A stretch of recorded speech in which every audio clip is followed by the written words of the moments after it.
Hi, I'm Ben Vojtik, and I'm here to talk to you about setting aside family law judgments here in California.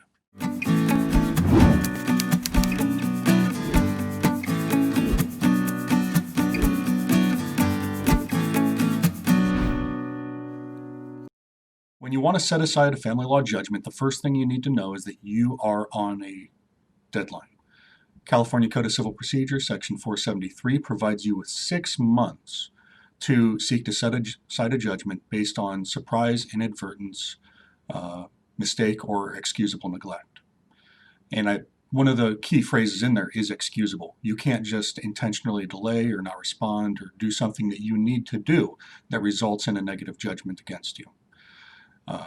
This is most commonly applied to default judgments when one party wasn't even participating in the proceeding. They didn't file their response and the other party decided to take their default. Again, that's the most common. And you have a maximum of 6 months, and it is up to the court as to whether they ultimately grant or deny this motion.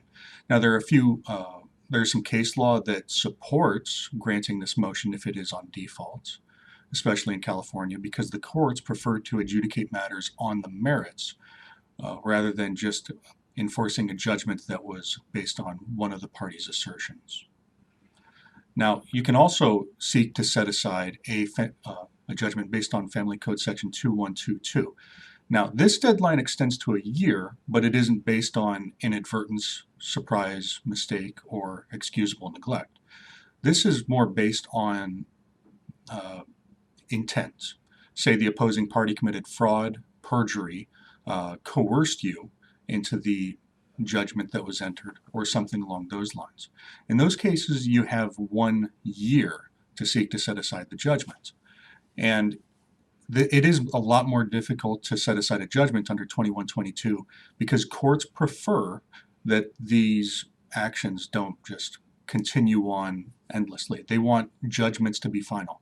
The court has an interest in the judgment being final.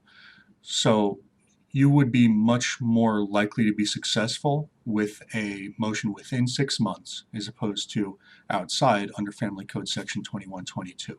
So if you are served with a judgment that you wish to set aside, you should probably contact an attorney as soon as possible. Also, there's other relief available if you're quick enough, such as motions for reconsideration if it's based on a court decision. So yeah, again, I would recommend consulting with an attorney as soon as you possibly can so that you don't blow any deadlines. And keep in mind, judgments are also susceptible to appeal. So, and the appellate courts have their own deadlines. So, my name is Ben Vojtik. I hope I've been helpful, and have a good day. Bye.